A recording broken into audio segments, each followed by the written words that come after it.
How to be profitable in 1 year. एक साल में ऐसे कौन कौन से पॉइंट्स हैं जो हम अपनी ट्रेडिंग में अप्लाई करें ताकि हम एक प्रॉफिटेबल ट्रेडर बन सकें। लेकिन इसमें आप ये बात ज़रूर याद रखिए कि अगर आपको इंटरेस्टिंग चीज़ें चाहिए, मज़ेदार चीज़ें चाहिए, तो ऐसा नहीं हो सकता। ये जितने भी पॉइंट्स मैं डिस्कस करने जा रहा हूँ ये थोड़े बोरिंग होंगे, लेकिन अगर इन बोरिंग पॉइंट्स को आप अप्लाई करेंगे और इनके साथ डिसिप्लिन दिखाएंगे तभी जाके मार्केट में जो आपकी सक्सेस का रेट है वो बढ़ जाएगा।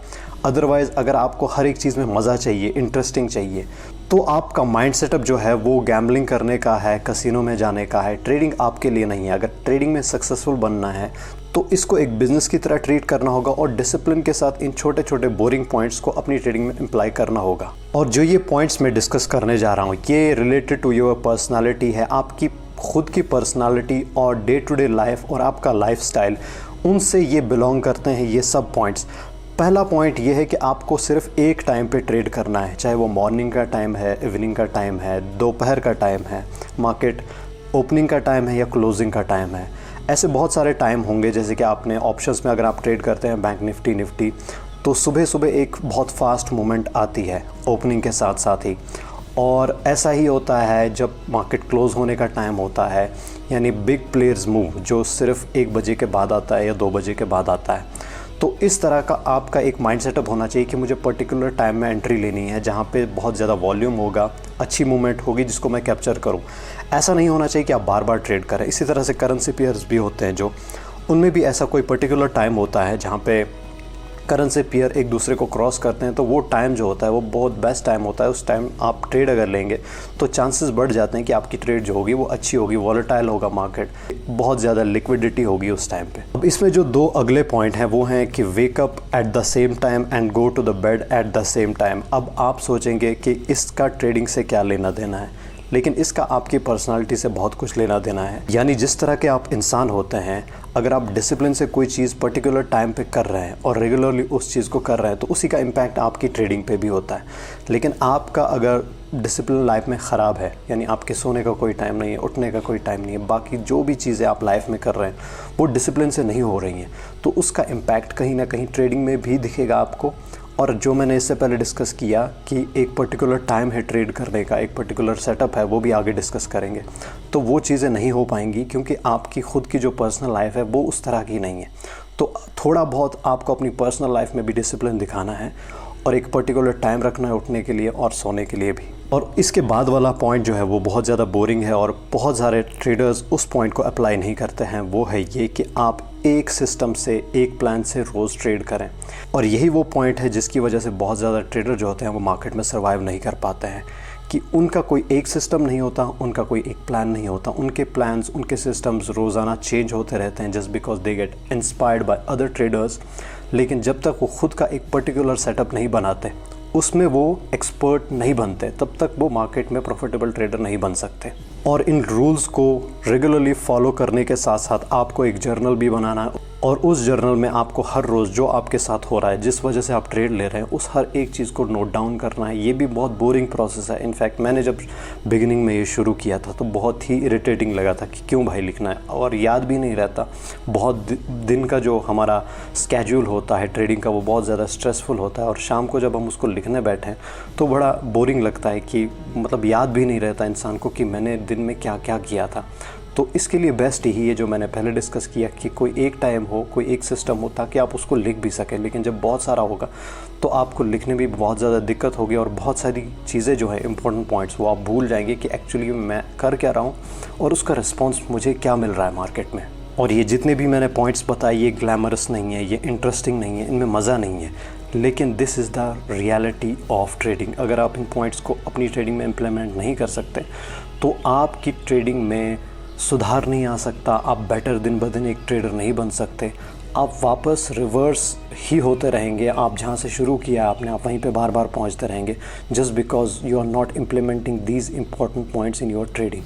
तो ये अब वीडियो का सेकंड पार्ट है। जिन लोगों को ये सब पॉइंट्स बोरिंग लगे वो अभी तक वीडियो को छोड़ के चले गए होंगे, लेकिन जो सच में अपनी ट्रेडिंग को सुधारना चाहते हैं and those who are serious about their trading and their performance, उनको ये पॉइंट्स जो हैं अपनी ट्रेडिंग में इम्प्लीमेंट करने हैं, तभी जाके उनका performance day by day better हो सकता है।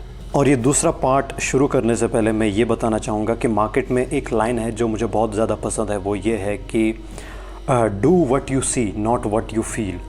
हमें बहुत बार फीलिंग आती है कि हम ट्रेड ले लें, लेकिन एक्चुअली में कोई प्राइस एक्शन नहीं होता, कोई भी कैंडल स्टिक एक परफेक्ट जगह पे नहीं बन रही होती, फिर भी हम ट्रेड लेना चाहते हैं।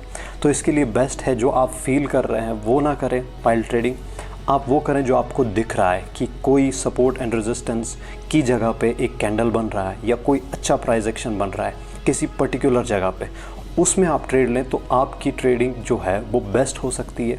तो आपको कोशिश करनी है कि रैंडम एंट्रीज से आप बचें और कोशिश करें जितना हो सके आपसे एक प्राइस एक्शन के अकॉर्डिंग, एक कैंडलस्टिक के अकॉर्डिंगली किसी परफेक्ट जगह, किसी परफेक्ट सेटअप के साथ ही ट्रेड लें।